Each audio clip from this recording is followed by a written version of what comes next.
நீங்க இந்த Korean life ஸ்டைலுக்கு ஃபிட் ஆகணும் ஆர் அடாப்ட் பண்ணிக்கணும்னு நினைச்சா நான் சொல்ற எந்த விஷயம்லாம் தெரிஞ்சுக்கோங்க. ஸோ நீங்க கொரியா வரதுக்கு ரொம்ப யூஸ்ஃபுல்லா இருக்கும். ஃபர்ஸ்ட் விஷயம் டைமிங் தான். நீங்க 1 மினிட் லேட்டா போனாலுமே அது லேட்டு தான். நீங்க எவ்வளவு ரீசன் சொன்னாலும் அக்செப்ட் பண்ணிக்க மாட்டாங்க. உங்களை ஒரு டிசிப்ளின் இல்லாத ஒரு பர்சனா தான் பார்ப்பாங்க. இது வந்து ஒர்க் பிளேஸ்ல மட்டும் கிடையாது. நீங்க ஒரு ஃப்ரெண்டை மீட் பண்ண போகணும்னாலுமே அதே மாதிரி தான் டைமிங்க்கு போகணும்.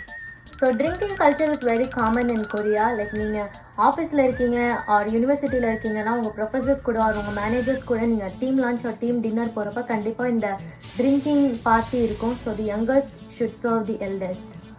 அதே மாதிரி யாரும் வந்து யாருமே ஜட்ஜ் பண்ண மாட்டாங்க. இவங்க குடிக்கிறாங்க அவங்க குடிக்கிறாங்கன்னா it is their own choice. And குடிச்சவங்களை பார்த்து மெயினாக யாரும் பயப்பட மாட்டாங்க. ஏன்னா அவங்க வேலையை பார்த்துட்டு போயிடுவாங்க. அடுத்த ஒரு முக்கியமான விஷயம் வந்து எந்த ஒரு பப்ளிக் டிரான்ஸ்போர்ட்லையுமே சாப்பிடக்கூடாது அண்ட் முடிஞ்ச அளவுக்கு அமைதியாக இருக்கணும். லைக் நீங்கள் எந்த ஒரு டூரிஸ்ட் பிளேஸ் போனாலுமே try not to disturb others. அடுத்து பார்த்தீங்கன்னா நீங்கள் கொரியா வந்தீங்கன்னா உங்களுக்கு வீடு கிடைக்கிறது ரொம்பவே கஷ்டம். ஏன்னா நீங்கள் இந்தியன்னு சொன்னீங்கன்னா கண்டிப்பாக உங்களுக்கு வீடு தர மாட்டாங்க. ஏன்னா வந்து கொரியன்ஸ் வெறும் நூடுல்ஸை சாப்பிட்டு கிச்சனை வந்து க்ளீனாக வச்சிருப்பாங்க.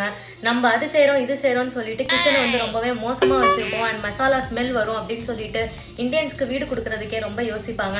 ஸோ முடிஞ்ச அளவு நம்ம வீடை வந்து கிளீனா வச்சுக்கணும், எஸ்பெஷலி இந்த கிச்சன் ஏரியா. ஃபைனலா பாத்தீங்கன்னா இங்க இருக்கிற ரூல்ஸை கண்டிப்பா ஃபாலோ பண்ணி தான் ஆகணும். இந்தியாவில் நீங்க எவ்வளவு பெரிய டானா வேணாலும் இருந்துட்டு போகலாம், பட் இங்க ரூல்ஸ் ஃபாலோ பண்ணலன்னா கண்டிப்பா ஃபைன் கட்டி தான் ஆகணும். மெயினா குப்பை கொட்டுறதுக்கு கூட ரூல்ஸ் இருக்கு. அந்த ரூல்ஸே ஃபாலோ பண்ணலன்னா கண்டிப்பா ஃபைன் கட்டணும்.